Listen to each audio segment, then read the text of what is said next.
Howdy guys, today we'll be learning about exponential functions, topic 9-1. Pretty much today we'll be able to evaluate and find the domain and the range of exponential functions. Now, exponential functions are completely different than quadratic, which we had been learning for the past couple of weeks. So please follow along and don't get too confused. Sorry, I'm not there right now. Let's see. So essential understanding. Some functions model an initial amount that is repeatedly multiplied by the same positive number. In the rules for these functions, the independent variable is an exponent. That's what you need to understand by the end of this PowerPoint. And it sounds kind of confusing, right? So I'm going to go ahead and clarify what this means on the next page. But go ahead, pause this if you need more time to write it down. I'm going to go ahead and move on. Exponential functions. So instead of the variable being the base, such as y equals x squared, that there is quadratic. That's what we just learned about. Now the variable is the exponent, y equals 2 to the x power. All right? So that's just what's different. Okay? Instead of it being x squared, it's now 2 to the x power, where the variable is the exponent. So an exponential function is a function of the form y equals a times b to the x power, where a is a non-zero constant, b is not equal to 1, and where x is a real number. So if you just focus on these red graphs here, this is what we're going to be covering for the next couple of days.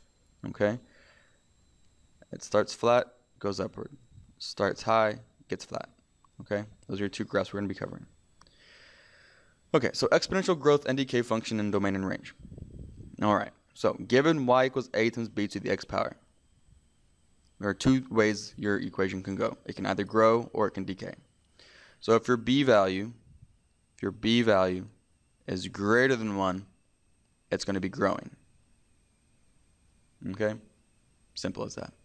If your b value is less than 1, it's going to be decaying or getting smaller.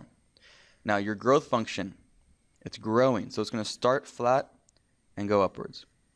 That's a growth function. Now the decay function is going to be getting smaller, so it's going to start large, start high, and then flatten out.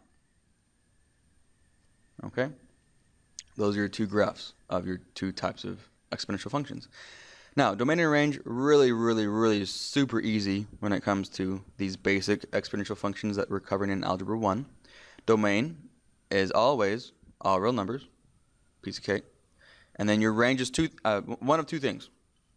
If a is positive, y is greater than 0. Okay? And if a is negative, that means y is less than 0. Okay, and pretty much when you see y is greater than 0, it's going to be above the x-axis. And then y is less than 0 is below the x-axis. Okay, piece of cake. Now, our first major different vocabulary word, asymptote. The asymptote of an exponential function y equals a times b to the x power. Now, an asymptote is a line that a graph of a function gets closer to as x or y gets larger in absolute value, but does not touch. So, to clarify that confusing sentence, let's imagine we have this imaginary dashed line right here that I'm drawing. Now, I'm going to start drawing our real line, the graph of our exponential function. And as it gets closer and closer to our imaginary line, it has to turn away from it because it cannot touch the imaginary line. And that's what an asymptote is. It's an imaginary line that your graph cannot touch. So it's getting closer and closer and closer, and as you see, it's going to be turning away from it. Okay? So it will get closer and closer and closer to it, but it will never actually touch the line. So let's continue. The x-axis, y equals 0, is the horizontal asymptote for all of our basic exponential functions in Algebra 1. Okay. So pretty much the y values approach 0, but they never actually reach 0. Therefore, the graphs approach but do not cross the x-axis. So if you look at this graph here, the blue and the red line. They get closer and closer and closer to the x-axis, but they never actually touch. Okay, they just get really, really close. Okay. Now, exponential functions are actually useful, or I can explain them better in the real world because they help model how things grow or decay in the real world, such as population growth, bacteria growth, diseases, radioactive substances, they decay, electricity, the more power you put into electricity, it grows exponentially, temperature, and loan payments. Loan payments is a big, big, big, big, big one. All right. Okay, so copy those down and moving on.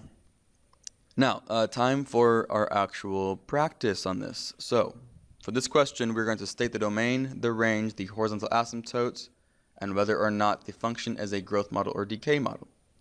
So, here's our equation. We have y equals 5 times 1/2 to the x power. Don't forget, our standard form is a times b to the x power. Now, the domain, very easy. What's it always going to be? All real numbers.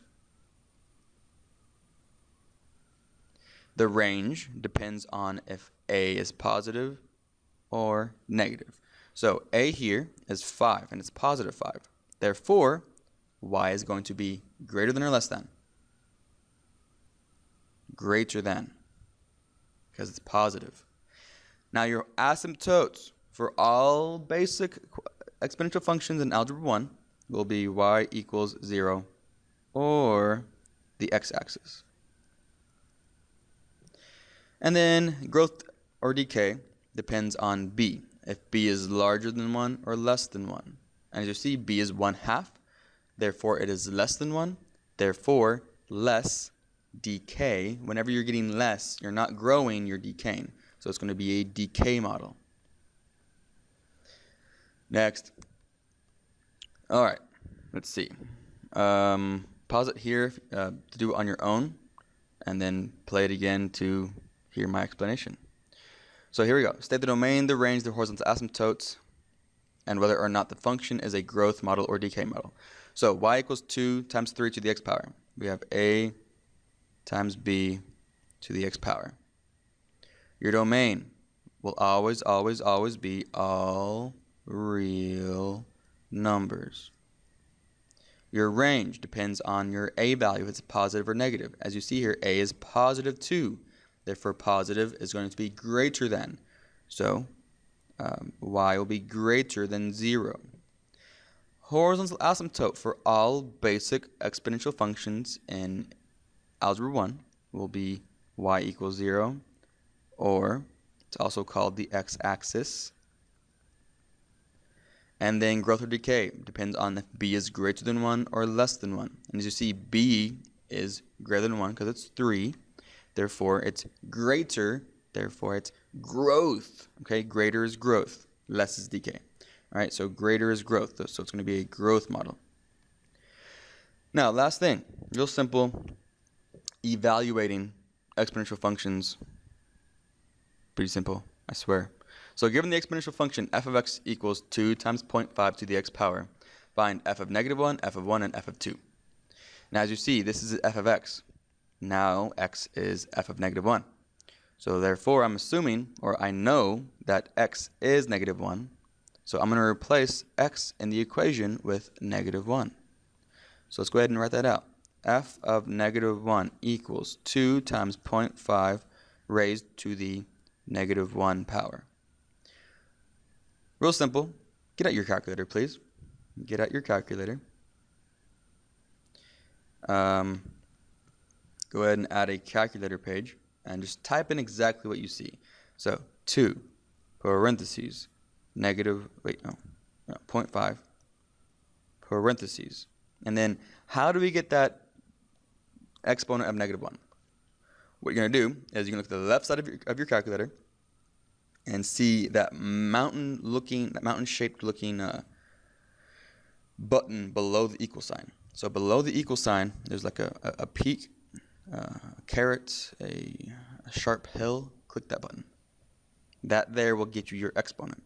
So what you do is just type in -1 into the exponent box and press enter. and you have 4. That's the answer.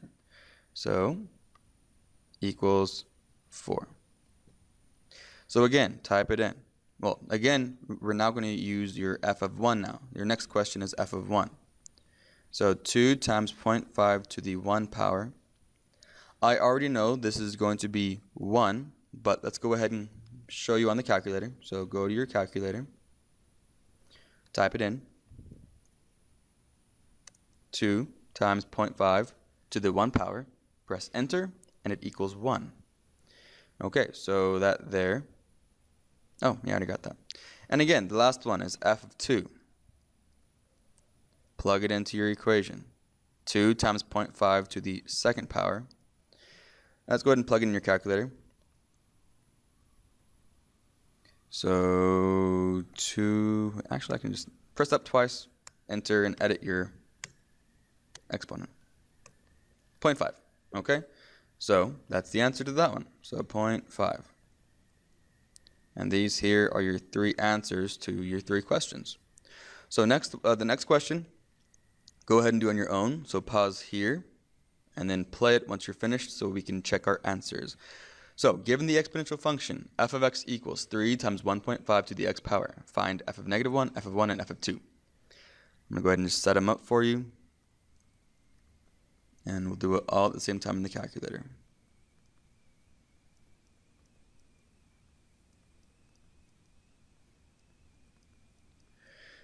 So this is -1, this is 1, and this is 2, equals. So in our calculator, what y'all should have gotten, let's see. So 3 parentheses 1.5 parentheses raised to the -1, enter. So your first answer should have been 2. Your second answer should have been 4.5.